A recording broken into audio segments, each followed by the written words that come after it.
नमस्कार दोस्तों, आज की इस वीडियो के अंदर हम बात करने वाले विटामिन से संबंधित मोस्ट इम्पोर्टेंट क्वेश्चंस रहेंगे अपने। देखिएगा, विटामिन क्या है और इसकी खोज किसने की। तो विटामिन क्या है, देखिएगा विटामिन के बारे में आप लोग देखोगे। सबसे पहले विटामिन है, ये कोई किसी भी प्रकार की ऊर्जा नहीं देता। वेरी इंपॉर्टेंट है, विटामिन के अंदर किसी भी प्रकार की ऊर्जा नहीं है और ये शरीर के अंदर होने वाली जितनी भी रासायनिक अभिक्रियाएँ होती हैं उनके अंदर ये सहायता करता है। साथ ही साथ में यह मेटाबॉलिज्म और प्रतिरक्षा का कार्य करता है। एनर्जी नहीं देता है, लेकिन जो भी उपापचय प्रक्रिया होती है उसमें हेल्पफुल रहता है। तो एक प्रकार से विटामिन क्या है, कार्बनिक सूक्ष्म पोषक तत्व है।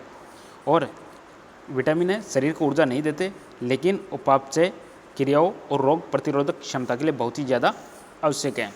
अब हम बात करेंगे इसके खोजकर्ता के बारे में। तो सबसे पहले लूनिन है, उसने अज्ञात तत्व के रूप में इसको पहचाना था। किसने? लूनिन ने। उसके बाद में हम बात करेंगे हॉपकिंस की। हॉपकिंस है, उसने विटामिन शब्द है उसको खोजा था। विटामिन शब्द को विटामिन से संबंधित खोज किसने की? हॉपकिंस ने की। और सन 1912 के अंदर फंक है, उसने इसका नामकरण किया। फंक ने इसका नामकरण किया। अब चलिए दोस्तों आगे हम बढ़ते हैं। इसको हम याद करते हैं एक रासायनिक ट्रिक के माध्यम से। देखिएगा, सभी को हम याद करने की एक जो रासायनिक ट्रिक है आपके सामने, वह है रत एक टॉफ़ी। इस ट्रिक के माध्यम से हम याद करेंगे। आपके सामने एक रथ चल रहा है, रथ के अंदर एक टॉफ़ी रखी हुई है। अब देखिएगा, रथ एक टॉफ़ी, तो इसमें vitamin A B C D E K, तो ये सब विटामिन अपने इस ट्रिक के माध्यम से हो गए। ए को रेटिनॉल बोलेंगे, बी को थायमिन बोलेंगे, सी को एस्कॉर्बिक एसिड बोलेंगे, डी को कैल्सीफेरॉल बोलेंगे, ई को टेकोफेरॉल बोलेंगे और के को फाइलोक्विनोन बोलेंगे। इस तरीके से अपने जो मेन विटामिन हैं उनको हम इस ट्रिक के माध्यम से याद करेंगे। अब चलिए आगे हम बढ़ते हैं। नेक्स्ट, विटामिन ए के बारे में थोड़ा सा हम डीपली देख लेते हैं। विटामिन ए है, इसके जो मुख्य सोर्स होते हैं वह होता है गाजर, पपीता, दूध और विशेष रूप से गोल्डन राइस यानी सुनहरी धान इसके मोस्ट इम्पॉर्टेंट है। आगे हम बात करेंगे इसकी कमी से क्या क्या बीमारी होती है। तो इसकी कमी से एक तो रतौंधी रोग होता है, जिसको हम नाइट ब्लाइंडनेस भी बोलते हैं, जिसका मतलब होता है शाम के समय में धुंधला दिखाई देना। आगे इसमें एक जीरोफ्थैल्मिया रोग होता है, जिसके अंदर आंखों में क्या होने लगता है, सूखापन आने लगता है। अब हम बात करेंगे नेक्स्ट विटामिन के बारे में। नेक्स्ट विटामिन अपना विटामिन डी, जिसको हम कैल्सीफेरॉल कहते हैं। और इसका जो सोर्स है वह सूर्य का प्रकाश है, मछली है, अंडे की जर्दी है और दूध है। ये इसके मुख्य सोर्स हैं। इसका जो मेन कार्य क्या है, मेन कार्य कि कैल्शियम को अवशोषण करना और मजबूत हड्डियां और दांत प्रोवाइड करना। इसकी कमी से क्या रोग होता है, बच्चों के अंदर तो रोग होता है उसको बोलते हैं रिकेटस, और बड़े वयस्कों के अंदर जो रोग होता है उसको बोलते हैं हम ऑस्टियोमलेशिया।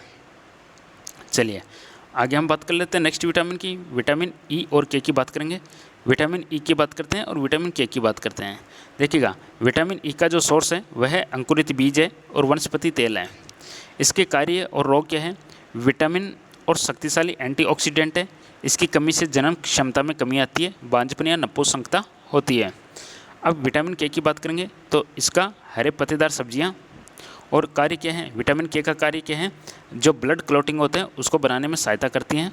प्रोथ्रोम्बिन का संश्लेषण करता है ये। और इसकी कमी होने से चोट से अत्यधिक ब्लड निकलने लगता है, आंतों के बैक्टीरिया द्वारा निर्मित होते हैं। आगे हम बात करेंगे विटामिन सी की। विटामिन सी है, जिसको हम एस्कॉर्बिक एसिड बोलते हैं। इसके जो मुख्य सोर्स है वो खट्टे फल होते हैं, जैसे कि आंवला हो गया, सबसे उत्तम सोर्स है। हरी मिर्च हो गई। और इसकी कमी से क्या हो गया, स्कर्वी रोग होता है, मसूड़ों से खून आने लगता है, सूजन होने लगती है विटामिन सी से।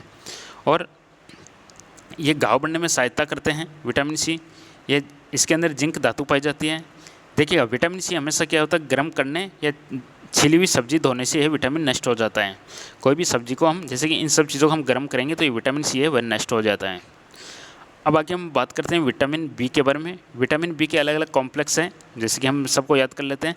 एक ट्रिक याद रखिएगा, थार है, थार ने कोट पैंट, ये कोट पैंट है पर ब्यूटीफुल साइकिल बनाया, ये साइकिल बनाया। तो थार ने कोट पैंट पर ब्यूटीफुल साइकिल बनाया, ये अपना ट्रिक है। तो देखिएगा, ये हो गया मेरा थार। थार ने कोट पैंट पर ब्यूटीफुल साइकिल बनाया। तो हम इसको कैसे याद करेंगे, थाइमिन, B1 को थाइमिन बोलेंगे, B2 को हम राइबोफ्लेविन बोलेंगे, विटामिन B3 को हम नियासिन बोलेंगे, विटामिन B5 को हम पेंटोथेनिक एसिड बोलेंगे, B6 को पायरोडॉक्सिन बोलेंगे, B7 को बायोटिन बोलेंगे, B9 को फॉलिक एसिड और B12 को साइनोकोबालेमिन। तो एग्जाम के दृष्टिकोण से वेरी इंपॉर्टेंट है, इसी पर आधारित क्वेश्चंस पूछे जाते हैं। स्पेशली जो आजकल एग्जाम में आते हैं वो बी कॉम्प्लेक्स से संबंधित जितने भी विटामिन है उन्हीं का पूरा नाम पूछ लिया जाता है। तो B1 को थायमिन, B2 को राइबोफ्लेविन, B3 को नियासिन, B5 को पेंटाथेनिक एसिड, B6 को पायरोडॉक्सिन, B7 को बायोटिन और B9 को फॉलिक एसिड और B12 को साइनोकोबालेमिन। अब इसमें आप लोग देखोगे आपको एक तो B4 नहीं मिला, साथ साथ में B8 नहीं मिला और B10 नहीं मिला, है ना। तो ये 4, 8, 10 जो नहीं मिला इसका मतलब ये उपस्थित नहीं है। देखिए B4, B8, B10, 11 are do not exist, यानी वो एग्जिस्ट नहीं करते हैं। B4, B8, B10 और B11 एग्जिस्ट नहीं करते, इसलिए उनका नाम नहीं लिया। विटामिन B1, B2, B3 के बारे में हम देखें, इनको एनर्जी ग्रुप के अंदर रखा गया है। B1 thiamine, B2 riboflavin, B3 niacin. ये पॉलिश किए चावल खाने वालों में इसकी कमी होती है और इसकी कमी से जो रोग होता है वह बेरी रोग होता है, वेरी इंपॉर्टेंट। तंत्रिका और मांसपेशियों के अंदर भयंकर कमजोरी देखने को मिलती है। राइबोफ्लेविन है, गाय के दूध का जो हल्का पीलापन है वो इसी के कारण होता है राइबोफ्लेविन। इसकी कमी से जो रोग होता है वह होता है होठ और त्वचा का फटना, जिसको हम बोलते हैं एंगुलर स्टोमाटाइसिस। विटामिन B3 नियासिन बोलते हैं इसको, इसकी कमी से जो रोग होता है पेलाग्रा रोग होता है। चलिए आगे हम बढ़ते हैं, अगला क्वेश्चन है, अगला हम देख लेते हैं B5, 6, 7 के बारे में। B5 को पेंटोथेनिक एसिड बोला जाता है, इसकी कमी से पैरों में जलन होती है, बालों का इस समय सफ़ेद होना। B6 को हम पायरोडॉक्सिन बोलेंगे, प्रोटीन चयापचय में की भूमिका निभाता है, सपने याद रखने में सहायता करता है, इसकी कमी से एनीमिया और त्वचा रोग होता है। B7 को बायोटिन बोलते हैं, इसे विटामिन H भी कहा जाता है। बालों का अत्यधिक झड़ना, लकवा, शरीर में दर्द, ये सब B7 की कमी के कारण होता है। चलिए आगे बढ़ते हैं नेक्स्ट क्वेश्चन, नेक्स्ट स्लाइड की तरफ। अब B9 और B12 की बात करेंगे। B9 को फॉलिक एसिड बोला जाता है, RBC के निर्माण के लिए अति आवश्यक है, गर्भ अवस्था में भ्रूण के विकास के लिए अत्यंत महत्वपूर्ण है। इसकी कमी से जो रोग होता है उसको बोला जाता है मेगा लोब्लास्टिक एनीमिया। अब बात करेंगे हम साइनोकोबालेमिन की। इसमें कोबाल्ट धातु पाई जाती है, वर्षा के जल में मौजूद होता है, केवल पशु उत्पादों में मिलता है। इसकी कमी से जो रोग होता है वह है पर्नीशियस एनीमिया, घातक खून की कमी।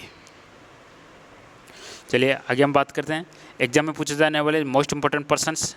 देखिएगा सनशाइन विटामिन कौन सा है, विटामिन डी, धूप का विटामिन डी। छिली हुई सब्जी धोने से जो नष्ट हो जाता है वह है विटामिन सी। सपने याद रखने में विटामिन कौन सा इंपॉर्टेंट है, विटामिन B6। आंतों के बैक्टीरिया द्वारा निर्मित विटामिन है vitamin K and B12। Antioxidant vitamin कौन सा है, तो ACE।